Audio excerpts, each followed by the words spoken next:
Vous écoutez Europe 1, il est 11h30, le journal de la santé avec Elisabeth Assayag. Faut-il autoriser la levée partielle de l'anonymat des donneurs de sperme ? Ce sujet très sensible est débattu devant le Conseil d'État.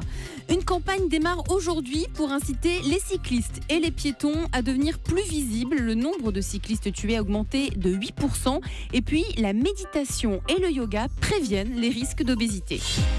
Faut-il autoriser la levée partielle de l'anonymat des donneurs de sperme ? Eh bien, une femme demande aujourd'hui au Conseil d'État la vérité sur ses origines. L'anonymat des donneurs de sperme est garanti en France, mais une femme née grâce à un donneur réclame aujourd'hui au Conseil d'État la vérité sur ses origines. Cette femme est avocate, elle a 35 ans et elle a épousé un homme qui lui aussi a été conçu grâce à un donneur. Écoutez ce qui est en jeu pour cette femme. Noémie Schultz l'a rencontrée pour Europe 1. Cet homme avec qui elle partage sa vie, avec qui elle a eu il y a quelques mois un enfant, Audrey ne sait pas s'il est son demi-frère, s'ils ont le même géniteur. La jeune femme de 35 ans est très claire, elle ne cherche pas un nouveau père, elle en a un, celui qui l'a élevée. Elle veut juste que l'administration hospitalière pose la question à son géniteur, le donneur de sperme, et lui demande s'il est d'accord pour qu'on lui communique son nom. S'il refuse, elle voudrait avoir accès à quelques informations comme sa taille, la couleur de ses yeux ou son passif médical. Jusqu'à présent, la justice refuse de me dire si mon frère et moi, nous avons été conçus avec le même donneur. Et elle a refusé jusqu'à présent de me dire si mon mari et moi avons été conçus avec le même donneur. Nous avons pris le risque, mon mari et moi, d'avoir un enfant. C'est quelque chose qui nous a angoissé toute ma grossesse. Encore une fois, on ne recherche pas un nouveau père. On cherche simplement à savoir d'où on vient. Par exemple, la taille de nos géniteurs respectifs. Ça nous permettrait tout simplement de savoir si c'est la même personne ou pas pour écarter un risque de consanguinité. Alors parmi les freins à la communication de ces informations, il y a la crainte que le nombre de donneurs de sperme baisse. Faux problème, répond Audrey, en s'appuyant sur les exemples d'autres pays européens. La jeune femme ira jusqu'à la Cour européenne des droits de l'homme pour obtenir, dit-elle, le droit de savoir à qui elle doit être née. Une campagne pour inciter les cyclistes et les piétons à être plus visibles démarre aujourd'hui. C'est la Maïf qui va distribuer des autocollants réfléchissants, des brassards avec lumière sur le parvis de l'Hôtel de Ville à Paris. Pourquoi aujourd'hui ?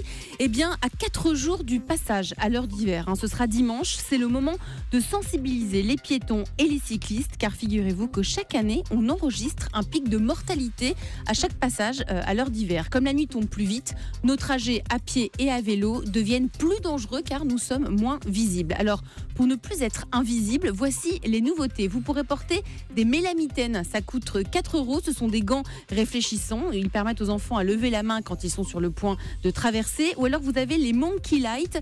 Ce sont des lumières qui épousent toute la forme de la roue. Elles se transforment comme un feu d'artifice. Car quand on roule, chaque point lumineux change de couleur. Et créer des motifs, ça coûte 50 €. C'est sympa ça. Pour la première fois, une grande analyse internationale vient de montrer que les bénéfices du yoga et de la méditation pouvaient prévenir les risques de surpoids. Il y a clairement une réduction du rythme cardiaque, du tour de taille et de la tension artérielle chez les personnes qui pratiquent régulièrement yoga ou méditation.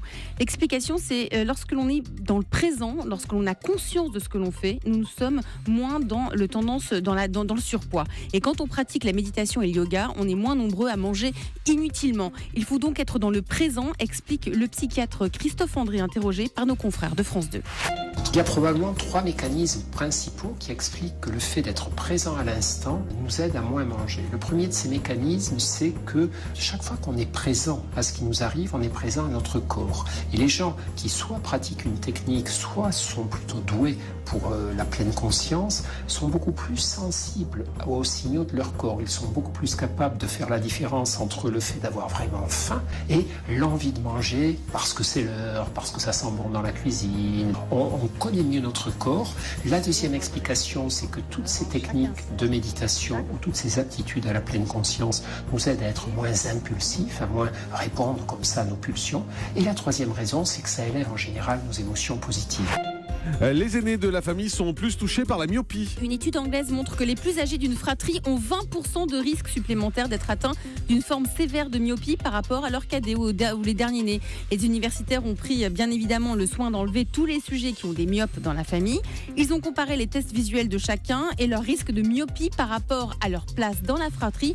Alors parmi les explications, il y a le fait que les parents demanderaient davantage à leur premier enfant des efforts plus importants. Ils seraient plus exigeants avec eux dans les études. C'est ce que vous faites ? Plutôt qu'avec les autres enfants. Non, ils sont trop petits encore. Et c'est une explication à prendre avec des pincettes. Ah quand même. voilà, donc c'est pas ce que vous allez faire. Le chiffre du jour, c'est 10 ça. 10%, c'est la participation de la star américaine, animatrice et productrice de télévision Oprah Winfrey au capital de Weight Watchers. La vedette de télévision dont la fortune est estimée à 3 milliards de dollars va prendre une participation de 10% au capital de l'entreprise. Le titre Weight Watchers a immédiatement réagi lundi à l'ouverture. En l'espace d'une séance, sa valeur a doublé. J'ai vraiment raté ma vie, moi. L'animatrice télé, elle gagne combien? Sa fortune, c'est combien? 3 milliards de dollars. On s'est trompé de pays, hein, Julie, c'est clair.